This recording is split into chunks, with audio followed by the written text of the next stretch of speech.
Dali dreaming glorious technicolor. Hello and welcome. I'm Maggie Green, and today we're going to be talking about Salvador Dali, everyone's favorite weirdo. Okay, so what is going on in these paintings? Do you guys all get it? I don't get it.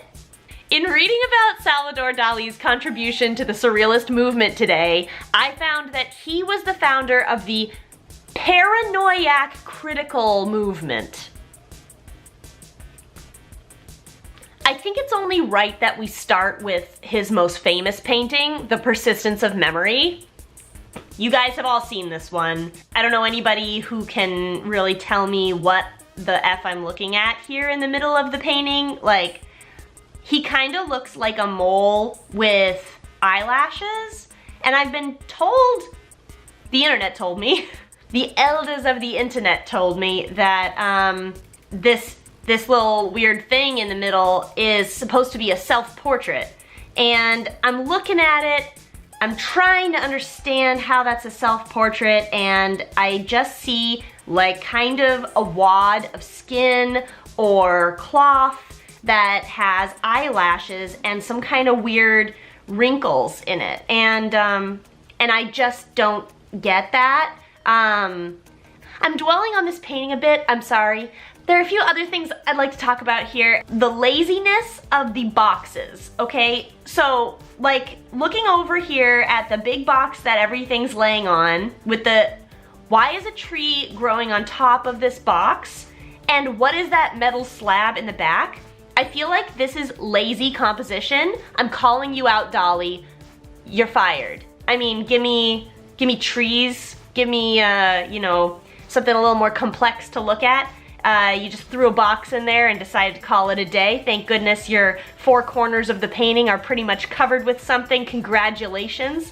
I mean, look at this picture of this lady looking at Persistence of Memory in the museum. She's like, oh yeah, George, it's great, but I mean, what the F is that in the middle of that painting? It looks like a disease.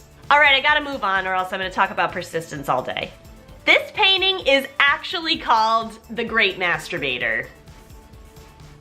I mean, Sal. You're laying it on thick. I know in the 1930s porn wasn't great, but my friend, please, what am I looking at? I see the penis, I see the lady, and the flower. I know what that means. But what is that little dangly thing on the left? Why are there stacks of rocks? What am I to believe here?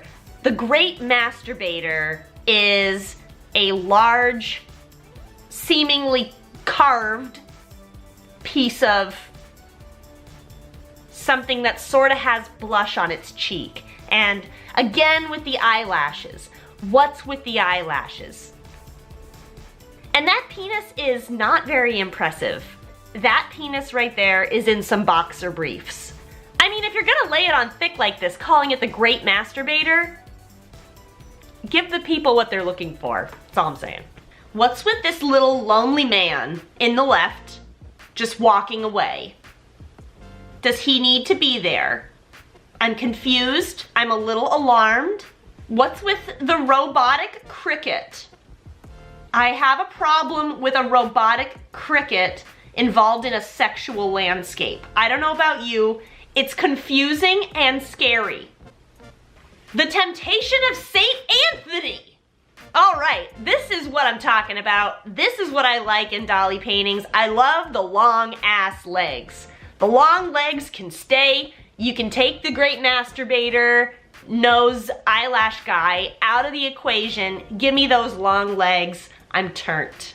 This painting is putting my imagination into overload meltdown. I'm like looking at these horses and this little naked lady inside a little house and this Jesus guy in the front here.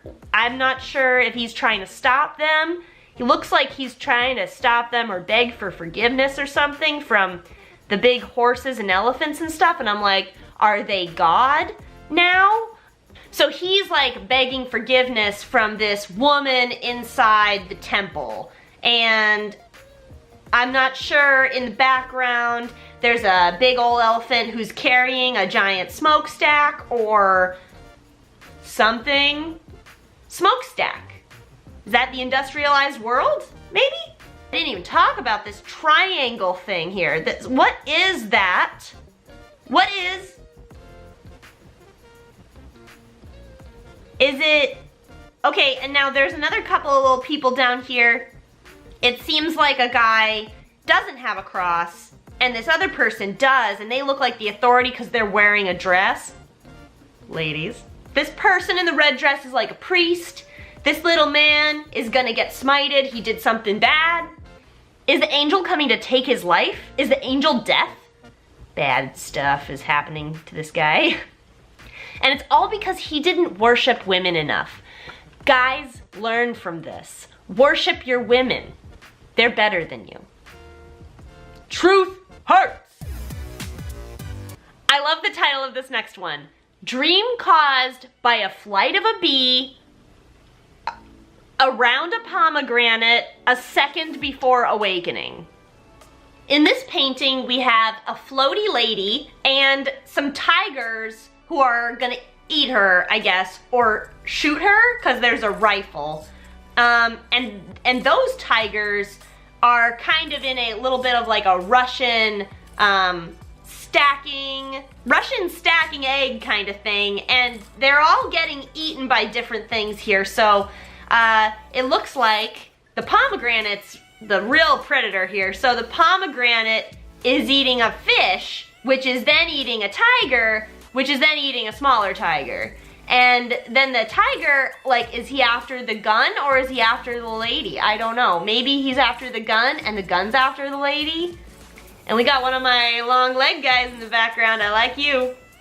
But she's got her own little pomegranate. See right there? And I'm wondering, like, okay, so is that pomegranate gonna be able to save her? Because apparently the pomegranates are dangerous, based on the left side of the picture here, where this pomegranate was eating a fish. So she's protected. She's got a pomegranate. That's why she's so chill. She's just laying there. She's like, come at me. That's all the time we have for art review today. I hope you enjoyed yourself. If you did, give me a like, and I'll see you next week. Subscribe!